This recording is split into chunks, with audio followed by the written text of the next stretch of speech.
hormati jemaah mushola Ikhlas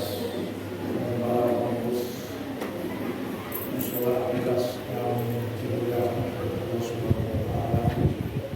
Pada malam hari ini kita bersyukur kepada Allah Subhanahu wa Ta'ala karena kita bisa melaksanakan sholat mushola Ikhlas ini. Perlu diketahui bahwa kita sering melakukan sholat tarawih, perlu kita mengetahui tentang sejarah tarawih itu bagaimana.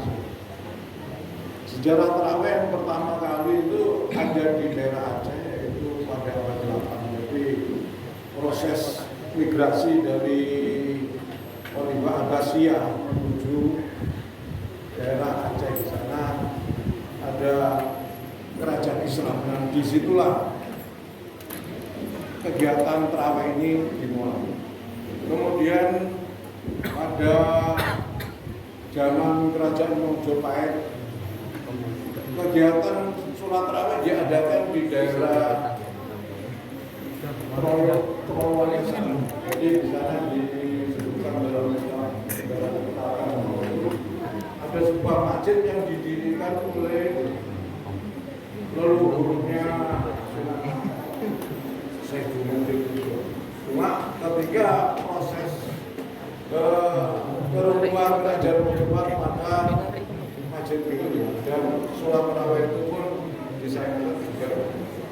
Kemudian pada abad 14 Masehi tahun 1421, Sunan Ampel datang ke Surabaya, maka disitulah ada kegiatan sholat tarawih. Jadi 100 tahun kemudian, kalau dilihat dari Aceh 400 tahun, tapi sangat panjang proses penyebaran Islam. Kemudian setelah dari Surabaya ke Demak, di sana Demak itu ada kerajaan namanya Kesultanan Demak Bintoro. Jadi gerakan-gerakan sholat tarawih ini dilakukan di dalam keraton. Ini perlu diketahui. Jadi kita menjalankan sholat tarawih itu enak, tahu sejarah. Nah, kemudian setelah kerajaan Demak Bintoro runtuh, maka sholat tarawih itu pindah ke Mataram berkuasa.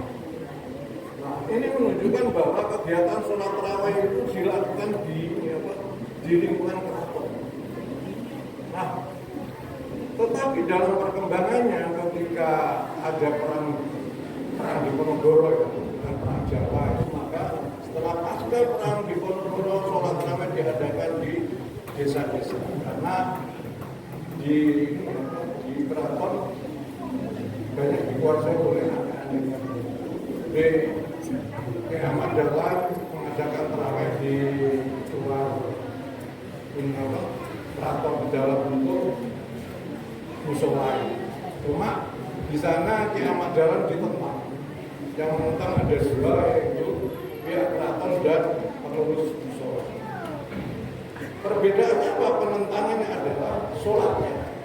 Sholat yaitu yang seperti NU dan seperti Muhammadiyah. Muhammadiyah pakai selangking sehingga Ki Ahmad Dahlan sempat keluar. Tapi harus keluar. Nah, dari situ Jogja pernah bersemangat. Karena Jogja masih seperti sholat. Kemudian pasca perang Diponegoro itu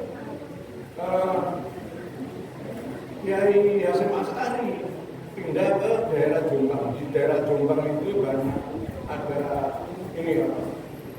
pabrik ya. Pabrik itu biar zaman dulu ya, ada minuman keras, ada peraturan, ada belum ada karaoke ya. Jadi orangnya mabuk-mabukan. Kiai Hasyim Asy'ari itu kan mendirikan musola, tapi musola terbuat dari gedek.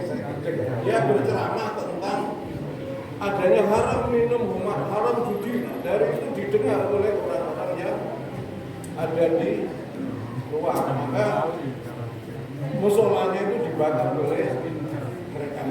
Dan Yayasan Azhari sempat keluar. Dengan demikian maka sholat tarawih itu sempat dihentikan. Baru berapa tahun kemudian kembali lagi ke sana dengan cara tarawih itu dijaga. Jadi salib-salibnya yang dari Banten menjaga. Jadi ya sempat duit, ada tokohnya siapa itu boleh ditantang duit, kalah, akhirnya sholat tarawih bisa di. Ini berarti apa Bapak Ibu, bahwa tradisi mendirikan atau menjalankan sholat tarawih ini ya banyak tantangan. Kalau kita sekarang kan enak ya, ada listrik, kalau dulu tidak ada listrik terus kita bisa sholat. Nah di Surabaya ini, di Wonocolo ini kan dulu kan banyak ada pabrik. Nah di situ juga banyak kerja, ada mabuk-mabukan, pesantren, musola yang ada. Tapi ketika saya datang ke sini kan masih ada orang judi dulu udara. Tak ceritakan, tak laporkan polisi. Akhirnya enggak itu. Pak Bukon dia masih ada. Jadi saya pulang dari kantor, kok ada orang judi, saya telepon. Sekarang kan enggak ada. Dari sini maka proses sholat di sini, di musola ini semakin baik dan kemudian pada saat COVID ya, musola Al-Ikhlas ini tetap melaksanakan sholat tarawih. Sementara Al-Taqwa tidak, ini menunjukkan bahwa kegigihan dari musola Al-Ikhlas itu tetap. Karena apa? Saya berpikir begini, yang mendatangkan penyakit itu kan, maka kita harus berprasangka baik pada. Alhamdulillah di sini ya tidak ada terserang COVID itu. Ini menunjukkan bahwa musola Al-Ikhlas ini tetap dalam istiqomah dan hingga sekarang semakin baik. Bapak Ibu yang saya hormati, ini saja tentang sejarah tarawih kita. Kita bisa sholat tarawih di rumah, bisa sholat tarawih di musola, dan perbedaan berapapun hitungannya itu tidak masalah. Kalau Rasulullah itu sholat tidak sampai 1 bulan, tapi berapa hari sholat di rumah. Kemudian sama Sayyidina Umar itu dipanjangkan sampai sholat itu bahkan sampai 33. Terus dilanjutkan oleh para kiai, itu kan dalam rangka syiar Islam, dakwah Islam. Sehingga Islam sampai sekarang ini bukan hanya di desa, sekarang sudah kembali lagi ke kota. Karena zaman awal kemerdekaan, zaman Belanda itu yang ramai itu kota. Kota itu banyak mabuk-mabukan, tapi di desa itu banyak orang tarawih, banyak orang puasa, sholat. Oleh karena itu ketika hari raya itu di lebaran orang pada mudik karena melihat desa itu sangat